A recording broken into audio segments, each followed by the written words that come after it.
പിതാവേ, സകല ജഗത്തിൻ്റെ ദൈവമായിരിക്കുന്നു.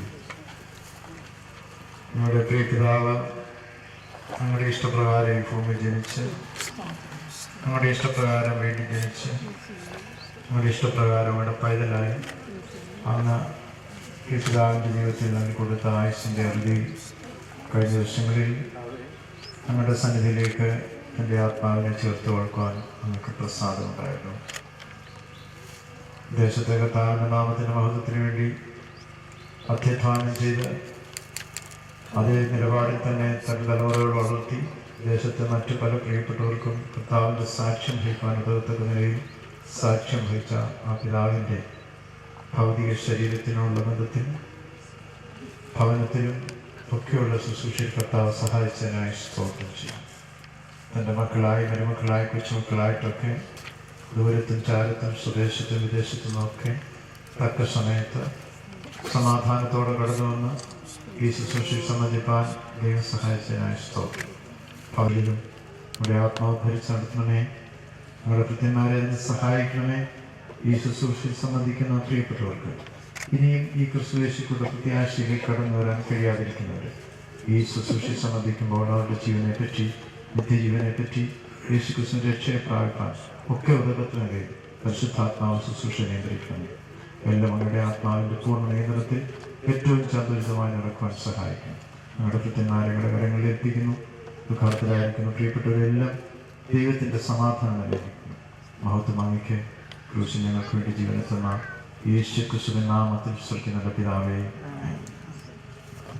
ഈ സഭയുടെ ശുശ്രൂഷകനായിരിക്കുന്ന കഥാദാസൻ ബാബുജി ജോഷുവ 90-ാം സങ്കീർത്തനം പോകുവാൻ കർത്താവേ, നീ സങ്കീർത്തനമായിരിക്കുന്നു.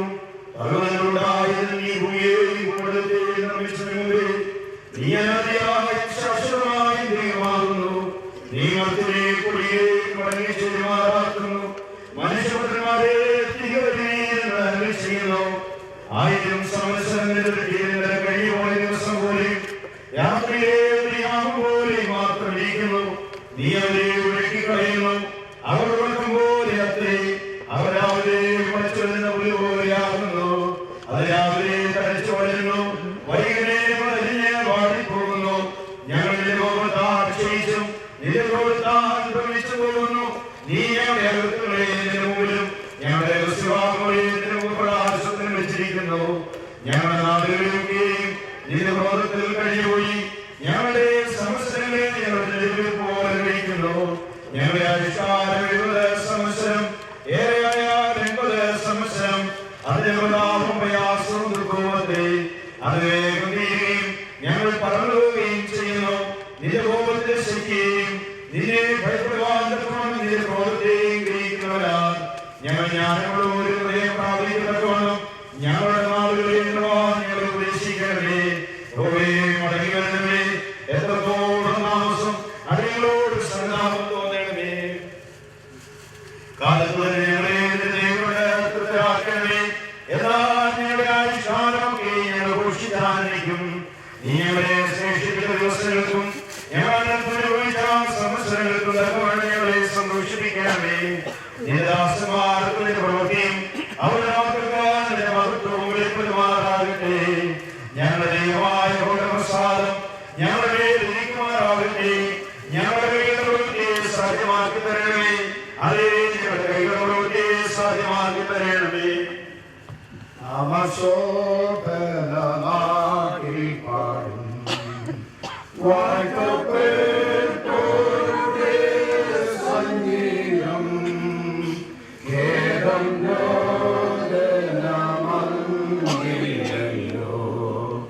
നിത്യം സൗഭാഗ്യവാൻ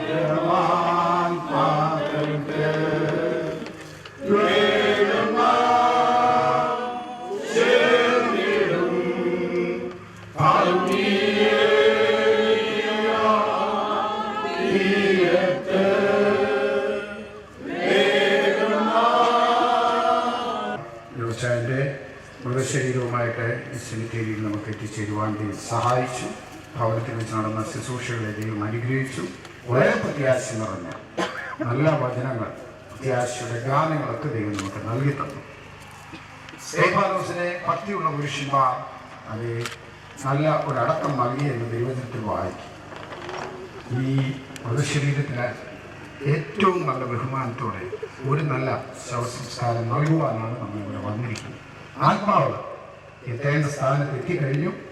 ഈ ശരീരം മണ്ണിനെ ഏൽപ്പിക്കുവാനായിട്ട് നമ്മളിവിടെ കടന്നു വന്നിരിക്കുമ്പോൾ നമ്മുടെ അകത്ത് നൽകുന്ന പ്രത്യാശ ഈ കല്ലറയിൽ നിന്ന് കർത്താവിൻ്റെ കാരണത്തിൽ പ്രിയപ്പെട്ടവർ ഉയർത്തെഴുന്നേൽക്കുമെന്നുള്ള പ്രത്യാശ. അപ്പോസ്തലനായ പൗലോസ് കൊരിന്തിലുള്ള സഭയ്ക്ക് എഴുതുമ്പോൾ അതിൻ്റെ 1-ാം ലേഖനം 15-ാം അധ്യായം പുനരുത്ഥാനം സംബന്ധിച്ചുള്ള സംശയങ്ങൾക്ക് ദൂരീകരണം വരുത്തുവാനായിട്ട് ആണ് ആ അധ്യായം എഴുതിയിരിക്കുന്നത്. കൊരിന്ത് സഭയ്ക്ക് മരിച്ചവർക്ക് എന്ത് സംഭവിക്കുന്നു, അവർക്ക് പിന്നീട് എന്താണ് സംഭവിക്കുന്നത് എന്നുള്ളത് മനസ്സിലാക്കി കൊടുക്കത്തക്കോണം വളരെ സ്പഷ്ടമായിട്ട് എഴുതിയിരിക്കുന്ന കാര്യങ്ങൾ ഒരു ലേഖനത്തിലുണ്ട്. അതിൽ 20 മുതൽ 28 വരെയുള്ള വാക്യങ്ങളും അതിനുശേഷം 35 മുതൽ 58 വരെയുള്ള വാക്യങ്ങളും കഥാവിദാസനാണ് ഇപ്പോൾ മാറി മാറി വായിക്കുന്നത്.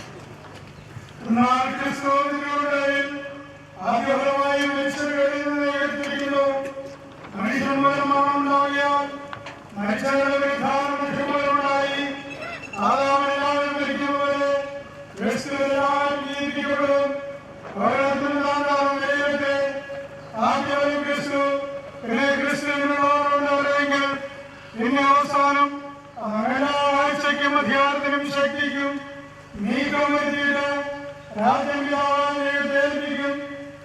ശത്രുക്കളെയും ഒടുക്കത്തെ ശത്രുവായിട്ട് നീങ്ങിപ്പോകും. സകലത്തെ കാക്കിയാക്കിയിരിക്കുന്നു എന്നുള്ളല്ലോ, സകലമാണ് കീഴ്പ്പെട്ടിരിക്കുന്നു എന്ന് പറഞ്ഞാൽ സകലത്തെ കീഴാക്കിപ്പെടുത്താൻ കഴിയാത്ത എന്ന് സ്പഷ്ടം. എന്നാൽ അവരുടെ സകലവും കീഴ്പ്പെട്ട് വന്ന ശേഷം ദൈവം സകലത്തിലും സകലവുമായതിനെ പുത്രന്താനും സകലവും തനിക്ക് കീഴാക്കിപ്പെടുത്തവനെ കീഴ്പ്പെട്ടിരിക്കും.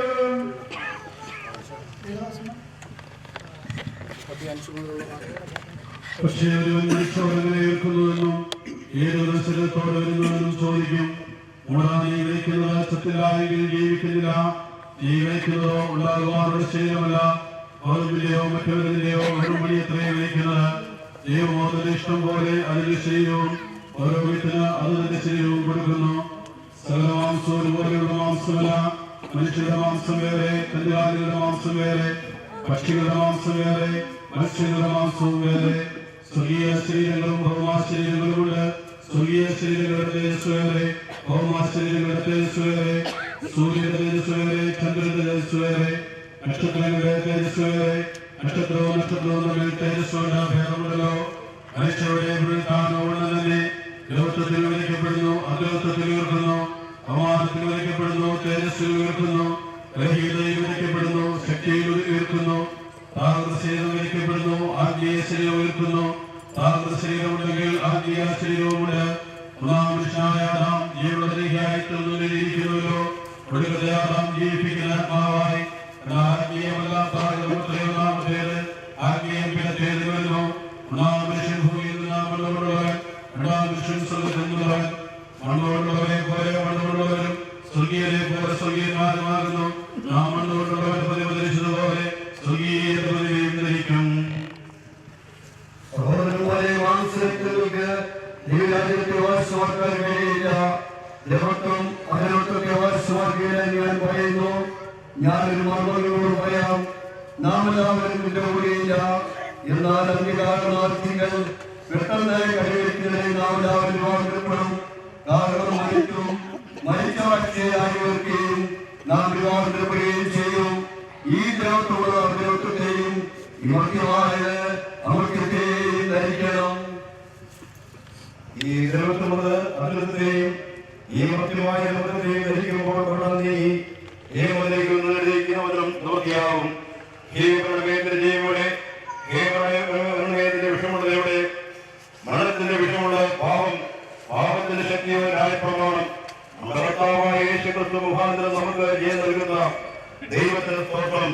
ആകയാൽ എന്റെ പ്രിയ സഹോദരന്മാരെ, ഉറപ്പുള്ളവരും കുരുമാത്തവരും നിങ്ങൾ ഭയക്കുന്ന കർത്താവിൽ വിരുദ്ധമില്ലാതെ നിറഞ്ഞിരിക്കാൻ കർത്താവിന്റെ പേരിൽ എപ്പോഴും കൂടി വരുന്നവരും ആകുകയും. കർത്താവിന്റെ സ്തോത്രം. ഈ അധ്യായത്തില് ധന്യനായ പൗലോസ് 3 സംശയങ്ങളുടെ നിവാരണമാണ് നടത്തുന്നത്. ഒന്ന്, കർത്താവായ യേശു ക്രിസ്തുവിന്റെ ഉയർപ്പ് എന്ന വിഷയത്തെ കുറിച്ചുള്ള സംശയ നിവാരണം. 15-ാം അധ്യായത്തിന്റെ 3 മുതലുള്ള വാക്യങ്ങളിൽ ക്രിസ്തു നമ്മുടെ പാപങ്ങൾക്ക് വേണ്ടി തിരുവെഴുത്തുകളിൻ പ്രകാരം മരിച്ചു അടക്കപ്പെട്ടു, തിരുവെഴുത്തുകളിൻ പ്രകാരം 3-ാം നാൾ ഉയർത്തെഴുന്നേറ്റു, കേഫാവിനും പിന്നെ 12 പ്രത്യക്ഷനായി എന്നിങ്ങനെ ഞാൻ ഗ്രഹിച്ചത് തന്നെ നിങ്ങൾക്ക് ആദ്യമായി ഏൽപ്പിച്ചു തന്നുവല്ലോ. അനന്തരം അവൻ 500-ലധികം സഹോദരന്മാർക്ക് ഒരുമിച്ച് പ്രത്യക്ഷനായി. അവരിൽ മിക്കവരും ഇന്നുവരെ ജീവിച്ചിരിക്കുന്നു, ചിലരോ നിദ്ര പ്രാപിച്ചിരിക്കുന്നു. അനന്തരം അവൻ യാക്കോബിനും പിന്നെ അപ്പോസ്തലന്മാർക്കും എല്ലാവർക്കും പ്രത്യക്ഷനായി. എല്ലാവർക്കും ഒടുവിൽ അകാലപ്രജ പോലെയുള്ള എനിക്കും പ്രത്യക്ഷനായി. യേശു ക്രിസ്തുവിന്റെ ഉയർപ്പ് ഒരു കെട്ടുകഥയല്ല, അതൊരു യാഥാർത്ഥ്യമാണെന്ന് തെളിവ് സഹിതം അപ്പോസ്തലനായ പൗലോസ് കൊരിന്തിലുള്ള വിശ്വാസികളെ അറിയിക്കുക. കാരണം അതിന്റെ തെളിവെന്താണ്? ആര് ഉയർത്തെഴുന്നേറ്റതിന് ശേഷം പ്രത്യക്ഷനായി. ഈ ലേഖനം എഴുതുമ്പോഴും അവരിൽ പലരും ജീവിച്ചിരിക്കുന്നു എന്നുള്ളത് കൊണ്ട് അത് ഒരിക്കലും ഒരു കെട്ടുകഥയല്ല, ഒരു ദൃക്സാക്ഷികളാണ്. പത്രോസിനെ പോലെ നിർമ്മിത കഥകളല്ല, അവന്റെ മഹിമ കണ്ട സാക്ഷികൾ. യേശു ക്രിസ്തുവിന്റെ ഉയർപ്പ് ഒരു യാഥാർത്ഥ്യമാണെന്നുള്ളത് നിസ്സംശയം പൗലോസ് സ്ഥാപിച്ചിരിക്കുന്നു. രണ്ടാമത്, മരിച്ചവർ ഉയർക്കുന്നു എന്നുള്ളതിന്റെ അടിസ്ഥാനം ക്രിസ്തു ഉയർത്തെഴുന്നേറ്റു എന്നുള്ളതാണ്. മരിച്ചവർ എന്നുള്ള ആദ്യ ഫലമായി ക്രിസ്തു ഉയർത്തെഴുന്നേറ്റെങ്കിൽ ക്രിസ്തുവിൽ വീണ്ടും കൊണ്ടുപോകാം, ഉയർത്തെഴുന്നേൽക്കും അവന്റെ വഴി. രണ്ടാമത്തേത് 7 ശരീരത്തോടെ. കാരണം മനുഷ്യ ഈ മണ്ണാകുന്നു, മണ്ണിലേക്ക് തിരികെ ചെയ്തുകൊണ്ട് എഴുതിയിരിക്കുന്നു. മണ്ണിൽ അഴിഞ്ഞു പോകുന്ന ഈ ശരീരം പിന്നെയും ഇതേപോലെ ഈ ഒരു ശരീരത്തോടുകൂടി ആണോ ഉയർത്തുന്നതെന്നുള്ളൊരു സംശയം അവർക്ക് ന്യായമായിട്ടുണ്ടായിരുന്നു. അത് തെളിയിക്കാൻ, അത് ഏത് വിധമുള്ള ശരീരമാണെന്ന് തെളിയിക്കാനാണ് തുറന്ന പൗലോസ് ശ്രമിക്കുന്നത്. അതിന് തന്നെ ഒത്തിരി ഉദാഹരണങ്ങൾ. ഏതെങ്കിലും ഒരു ചെടിയുടെ അല്ലെങ്കിൽ ഒരു സസ്യത്തിന്റെ വിത്ത് വിതച്ചാൽ അതെ ഗോതമ്പിന്റെയോ മറ്റൊരുത്തിന്റെയും വെറും മണ്ണിനൊക്കെ വിതയ്ക്കുന്നു.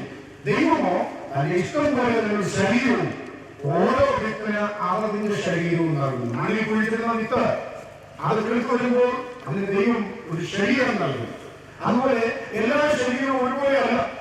കന്നുകാലികളുടെ മാംസം വേറെ, പക്ഷികളുടെ മാംസം വേറെ, അതെ മത്സ്യങ്ങളുടെ മാംസം വേറെ. അതുപോലെ തന്നെ ഈ കാര്യങ്ങളെല്ലാം പറഞ്ഞു വന്നിട്ട് പറയുന്നത് സ്വർഗീയ ശരീരങ്ങളും ഭൗമ ശരീരങ്ങളുമുണ്ട്. ഇവിടെ നമ്മൾ ഈ മണ്ണിൽ ഏൽപ്പിക്കാൻ പോകുന്ന ശരീരത്തിന്റെ പേര് ഭൗമ ശരീരമെന്നാണ്. ഭൗമ ശരീരം കർത്താവിന്റെ കാരണമാകത്തിൽ ഉയർത്തെഴുന്നേൽക്കുമ്പോൾ സ്വർഗീയ ശരീരത്തോടെയാണ് ഉയർത്തെഴുന്നേൽക്കുന്നത്. വളരെ അവ്യവസ്ഥാപിതമായി ഉദാഹരണ സഹിതം കർത്താവിന്റെ ദാസൻ പൗലോസ് അക്കാര്യം സ്ഥാപിച്ചു. മൂന്നാമത്, ഇത് എപ്പോൾ സംഭവിക്കും അതിന് വ്യക്തമായ മറുപടി 52-ാം വാക്യത്തിൽ ഒരു മറുപടി ഞാൻ നിങ്ങളോട് പറയാം.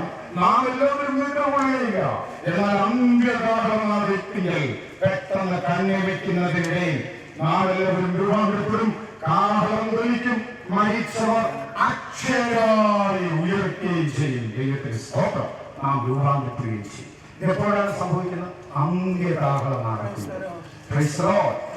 ഈ ശരീരം ഇവിടെ നാം മണ്ണിൽ ഏൽപ്പിക്കുന്നു, എന്നാൽ ഇത് രൂപാന്തരപ്പെടും. ഇത് ക്ഷയമില്ലാത്ത 7 കാഴ്ചകളുള്ള ഒരു ശരീരം. ബലഹീന ശരീരമാണ്, പ്രാകൃത ശരീരമാണ്. അതുപോലെ തന്നെ പ്രകൃതിയുള്ള ശരീരമാണ്. പ്രാകൃതം ഒന്നാമത്തേത് ആത്മീയ ഭിന്നതകളിൽ ഇത് മണ്ണുകൊണ്ടുള്ളവരുടെ പ്രതിമയാണ്. സ്വർഗീയന്റെ പ്രതിമയായി ഉയർക്കുന്നു. ദൈവത്തിന്റെ സ്തോത്രം. എന്നാൽ കാഹളം ധ്വനിക്കുമ്പോൾ അമ്മേ ഇന്ന് പകൽക്കാലം ഹല്ലേലൂയ മരിച്ചവർക്ക് എന്ത് സംഭവിക്കുന്നു എന്നുള്ളതിനെ കുറിച്ച് വ്യക്തമായ അറിവ് നമുക്ക് തിരുവചനത്തിന്റെ അടിസ്ഥാനത്തിലുണ്ട്. താമസമിന കാഹളം ധ്വനിക്കും. നമ്മുടെ അരിമനാഥൻ ആകാശമേഖലയിൽ അയാളായി ദൈവത്തിന്റെ സ്തോത്രം. കാഹളം ധ്വനിക്കുമ്പോൾ ക്രിസ്തുവിൽ മരിച്ച പ്രിയപ്പെട്ടവർ ഉയർത്തെഴുന്നേൽക്കുമ്പോൾ ഏക ശരീരിയായി ഈ പ്രിയ യുവച്ചായനെ കാണാമെന്നുള്ള പ്രത്യാശ നമ്മെ ഭരിക്കട്ടെ. അത് അസംയുക്തമായി തെസ്സലോനിക്കർക്ക് എഴുതിയ ലേഖനത്തിലും അതേ കർത്താവിന്റെ പൗലോസ് വ്യക്തമായിട്ട് എഴുതിയിട്ടുണ്ട്. 1 തെസ്സലോനിക്കർ 4-ാം അധ്യായത്തിന്റെ 13 മുതൽ 16 വരെയുള്ള 18 വരെയുള്ള വാക്യങ്ങൾ കർത്താവിന്റെ ദാസനായ ശബ്ദം. സഹോദരന്മാരെ, നിങ്ങൾ പ്രത്യാശയില്ലാത്ത മറ്റുള്ളവരെ പോലെ ദുഃഖിക്കാതിരിക്കേണ്ടതിന് നിദ്ര കൊള്ളുന്നവരെ കുറിച്ച് അറിവില്ലാതിരിക്കരുത് എന്ന് ഞങ്ങൾ ആഗ്രഹിക്കുന്നു. യേശു മരിക്കുകയും ജീവിച്ചെഴുന്നേൽക്കുകയും ചെയ്തു എന്ന് നാം വിശ്വസിക്കുന്നുവെങ്കിൽ അങ്ങനെ തന്നെ ദൈവം നിദ്ര കൊണ്ടവരെയും യേശു മുഖാന്തരം വരുത്തും. കർത്താവിന്റെ പ്രത്യക്ഷത വരെ ജീവനോടെ ശേഷിക്കുന്നവരായ നാം നിദ്ര കൊണ്ടവർക്ക് മുമ്പാകെയില്ല എന്ന് ഞങ്ങൾ കർത്താവിന്റെ വചനത്താൽ നിങ്ങളോട് പറയുന്നു. കർത്താവ് താൻ ഗംഭീരനാദത്തോടും പ്രധാന ദൂതന്റെ ശബ്ദത്തോടും ദൈവത്തിന്റെ കാവളത്തോടും കൂടെ സ്വർഗത്തിൽ നിന്ന് ഇറങ്ങി വരികയും ക്രിസ്തുവിൽ മരിച്ചവർ മുമ്പേ ഉയർത്തെഴുന്നേൽക്കുകയും ചെയ്യും. പിന്നെ ജീവനോടെ ശേഷിക്കുന്ന നാം അവരോട് ഒരുമിച്ച് ആകാശത്തിൽ കർത്താവിനെ എതിരേൽപ്പാൻ മേഘങ്ങളിൽ എടുക്കപ്പെടും. ഇങ്ങനെ നാം എപ്പോഴും കർത്താവിനോട് ഇരിക്കും. ഈ വചനങ്ങളെ കൊണ്ട് അന്യോന്യം ആശ്വസിപ്പിച്ചുകൊള്ളുകയും. അതെ, പ്രിയപ്പെട്ടവരുടെ വേർപാട് നമുക്ക് ദുഃഖമാണെങ്കിലും ദൈവജനം പറയും ഈ വചനങ്ങളെ കൊണ്ട് അന്യോന്യം ആശ്വസിപ്പിച്ചുള്ളൂ. എന്നേക്കുള്ള ഒരു ഗുഡ് ബൈ അല്ല എന്ന് പറയുന്നത്. അവൻ പ്രിയ പിതാവ് ഒരു നിദ്രയിലാണ്, ഒരു ഗുഡ് നൈറ്റ് പറയുകയാണ്. ഒരു ഗുഡ് നൈറ്റ് പറയുന്നെങ്കിൽ ഒരു പൊൻ പ്രഭാതമുണ്ട്, ഒരു പൊൻ പുലരിയുണ്ട്. അന്ന് തേജസ്സിന്റെ ശരീരത്തോടുകൂടി പ്രിയപ്പെട്ടവരെ കാണാമെന്നുള്ള പ്രത്യാശ എല്ലാവരും നിറയട്ടെ. ദൈവത്തിന്റെ സ്തോത്രം. ക്രിസ്തനിൽ നിദ്ര കൊണ്ടോരി ശോഭിത പ്രഭാതത്തിൽ ക്രിസ്തൻ ശോഭയുയർത്തുക ഭക്തഭാവനെ ആകാശമപ്പുറം കൂടിയിടുമ്പോ പേരിളിക്കും നേരം കാണുമെന്നേരോ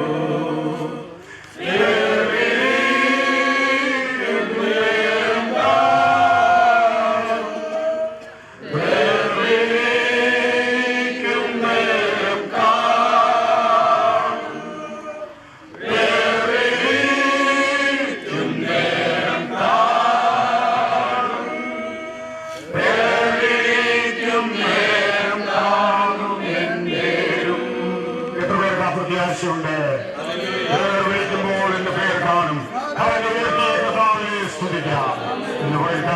ഈ പ്രത്യാശയോടെ ജീവപുസ്തകത്തിൽ പേരുള്ളവരുടെ പേര് വിളിക്കുമ്പോൾ പ്രിയ ജോർച്ചാനെ കാണാം. ഇവിടെ ആയിരിക്കും നമുക്കും ആ വലിയ സമൂഹത്തിൽ നമ്മുടെ അറിമുകളായ കർത്താവിനെ എതിരേൽപ്പാൻ ഇടയാകട്ടെ എന്നുള്ള പ്രത്യാശയോടെ നമുക്ക് ഈ ശരീരം മണ്ണിലേൽപ്പിക്കാം. ഇപ്പോൾ ചുരുക്കമായിട്ട് കർത്താവ്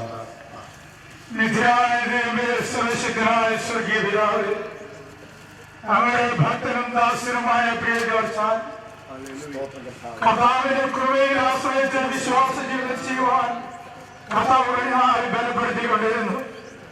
ദൈവത്തിന് സമയമായപ്പോൾ ഇസ്രായേൽ നാട്ടിലേക്ക് അവരുടെ ഭൃത്യരെ കർത്താവ് വിളിച്ച് വേർതിരിച്ച് വിശുദ്ധന്മാരോടുകൂടെ കണ്ണീര് നിറയ്ക്കുന്ന ദൈവം ദുഃഖമില്ലാത്ത രോഗമില്ലാത്ത മാറമില്ലാത്ത പ്രത്യാശയുടെ നാട്ടിൽ അവരുടെ ഭൃത്യരെ ഇപ്പോൾ ഇസ്രായേലാക്കിയിരിക്കുന്നത്. ഭൂമി ശാസിച്ചിരിക്കുന്ന ആവശ്യം മക്കളുടെ സഭാവിശ്വാസികൾ ദുഃഖത്തോടെ കടലിലായിരിക്കുന്നു. ഈ സമയങ്ങൾ ഈ മഹത്വം ശുശ്രൂഷ നിങ്ങളുടെ ഭൗതിക ശരീരം സ്വർഗീയ സാന്നിധ്യത്തെ പരിശുദ്ധാത്മാവിനെ കൃപയാൽ സഹിച്ച് ദൈവസന്നിധിയിലേക്കപ്പെടുവാൻ ഇവിടെ ഞങ്ങളായിരിക്കുന്ന കർത്താവ് ഞങ്ങളുടെ വ്യത്യാസം ഞങ്ങളുടെ കർത്താവിന്റെ വരവേൽക്കപ്പെട്ടിരിക്കുന്നു. എന്നാൽ നിന്റെ ദാസനെ താഴ്ചയുള്ള ശരീരത്തെ ഈ ഭൗതിക ശരീരത്തെ കൃപയിൽ ആശ്രയിച്ച് ദൈവത്തിന്റെ ബലത്തിൽ ഞങ്ങളെ വരവേൽക്കപ്പെടുവാൻ തുടങ്ങിയ കർത്താവ് ഈ മാർഗം ശുശ്രൂഷകൾ അവരുടെ പുതിയ വിഷയത്താൽ നിയോഗിക്കണമേ. ഈ ശുശ്രൂഷ സാന്നിധ്യം വഹിക്കുന്ന എല്ലാവരുടെ ഹൃദയങ്ങളെ അതിർത്താനും പരിശുദ്ധാത്മാവിനെ കർത്താവ് ബലപ്പെടുത്ത് നിന്റെ കൃപയുടെ സാന്നിധ്യത്തോടെ കൊടുക്കുക. പരിശുദ്ധാത്മാവിനെ അതിന്റെ പ്രവൃത്തിയോടെ ബലപ്പെടുക. കർത്താവിന്റെ തിരുസാന്നിധ്യമായിരിക്കുന്നു. ദൈവം വെളിപ്പെടട്ടെ. യേശു ക്രിസ്തുവിന്റെ നാമത്തിൽ തന്നെ. അവസാനമായിട്ട് ഇനി ആരെങ്കിലും ഈ മൃതശരീരം കാണുവാനുണ്ടെങ്കിൽ അവർക്ക് അതിനുള്ള അവസരമാണ്. ഇല്ലെങ്കിൽ ഈ മൃതശരീരം താഴ്ത്തിയതിന് ശേഷം കുട്ടിക്കാലത്ത് താഴ്ത്തി വെച്ചതിന് ശേഷം മക്കൾ മൂത്ത മകൻ ആൺമക്കളെ മൂത്ത രണ്ടുപേര് ചേർന്ന് ഈ മുഖം മൂടേണ്ടതാണ്. ആദ്യം ഈ ബോഡി കാത്തതിന് ശേഷം അറിയാവുന്നവർ ഈ ബോഡി കാത്തതിന് ശേഷം ആ പടി തട്ടണം വിചാരിക്കുന്നത്.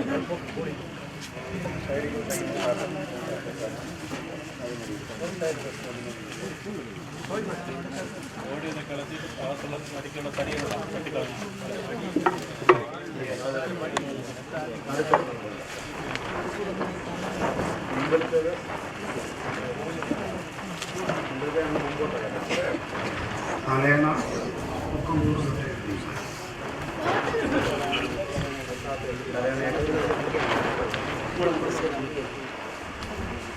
സൗകര്യമായ പരിസരം. ഇപ്പോൾ ആൺമക്കൾ ചേർന്ന് വെച്ചതിൽ ഉണ്ടെങ്കിൽ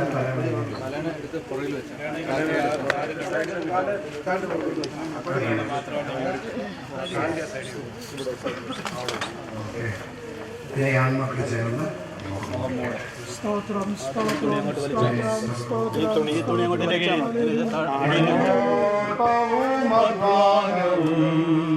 ഞാൻ കാത്തതാം വിശ്വാസവും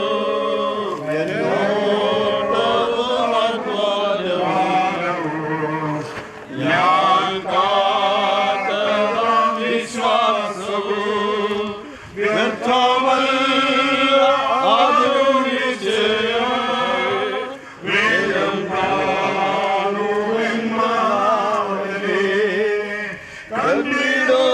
കണ്ടിടും പ്രിയനെ ഞാൻ കണ്ടിടും അന്യനല്ല സ്വന്തം കണ്ണാൽ കണ്ടേ മുഖം കണ്ടിടും പ്രിയനെ ഞാൻ കണ്ടിടും അന്യനല്ല സ്വന്തം കണ്ണാൽ കണ്ടേ മുഖം കണ്ടിടും യേശുവേ മണാളനെ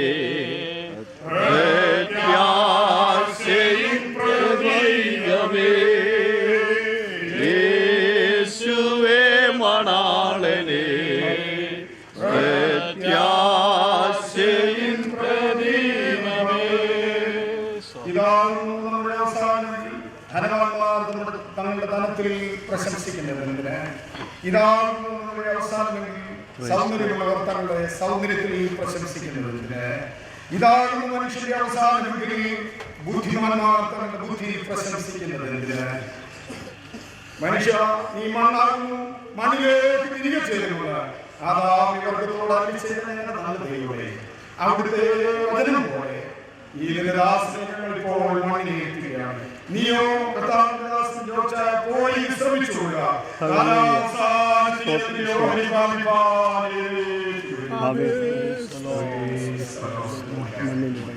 മണ്ണിലുറങ്ങിയിടുന്ന ആഹേളനാദം കേൾക്കുന്ന മാത്രയേ മണ്ണിലുറങ്ങിയിടുന്ന ശുദ്ധിമാന്മാർ കാഹേളനാദം കേൾക്കുന്ന മാത്രയേ പെട്ടെന്നുയർത്തു വാനിൽ ചേർന്നിടുമേ. ഓടി പോക്കണം ആദ്യം,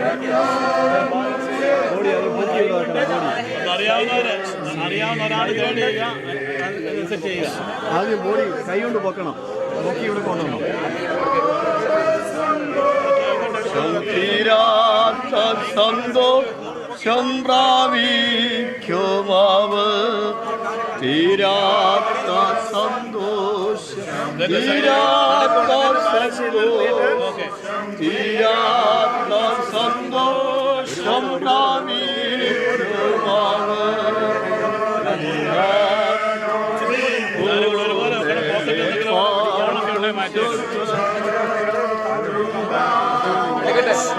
എടുക്കട്ടെ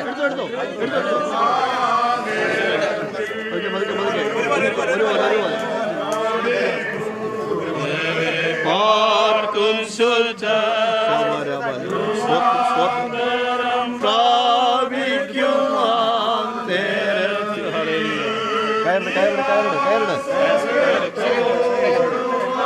ഓടും കൂടെ ഈ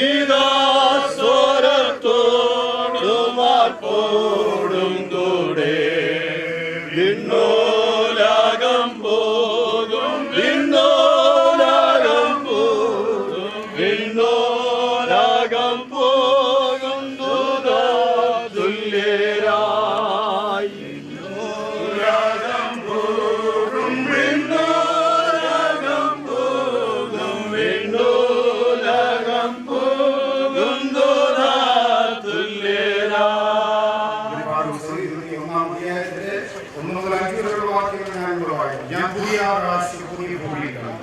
ഒന്നാമത്തെ ആകാശം ഒന്നാമത്തെ ഭൂമി ഒഴിഞ്ഞുപോയി. സമുദ്രമില്ല. പുതിയ വിശുദ്ധ നഗരം പ്രധാനമായി അലങ്കരിച്ചിട്ടുള്ള മണവാട്ടിയെ പോലെ ഒരു സ്വർഗത്തിൽ നിന്ന് ദൈവസന്നിധിയിൽ നിന്ന് തന്നെ ഇറങ്ങുന്നത് ഞാൻ കണ്ടു. സിംഹാസനത്തിൽ നിന്ന് ഒരു മഹാശബ്ദം പറയുന്നതായി ഞാൻ കേട്ടത്, ഇതാ മനുഷ്യരോട് ദൈവത്തിന്റെ കൂടെ അവർ അവരോട് വസിക്കും. അവർ അവന്റെ ജനമായിരിക്കും. ദൈവം താൻ അവരുടെ ദൈവമായി അവരോടുകൂടിയിരിക്കും.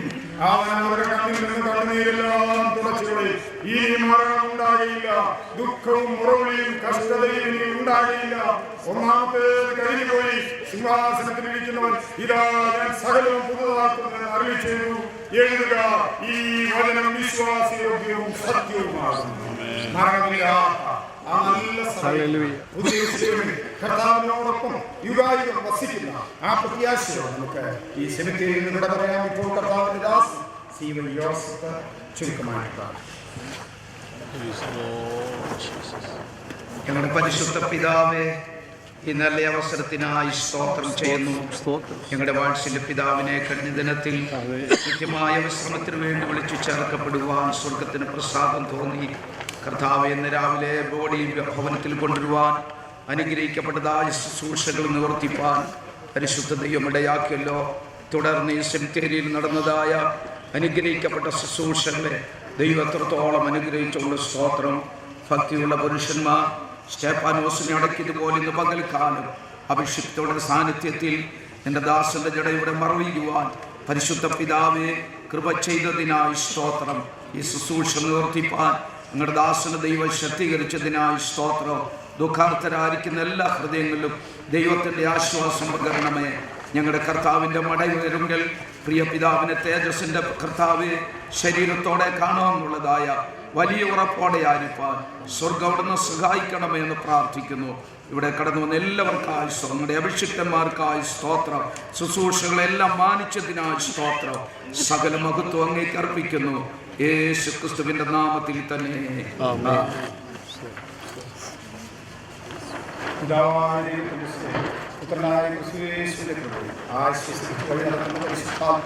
നിരന്തരമായ സാന്നിധ്യം സഹവാസം നാമയോടും ഓർത്തഡോക്സ് ഭൂലോകമെമ്പാടുമെല്ലാം വിശുദ്ധനാണ്. വിശേഷിച്ച് പിതാവിൻ്റെ വേർപാടിൽ ദുഃഖിതരായിരിക്കുന്ന ഏവരോടും കർത്താവിൻ്റെ മേലെ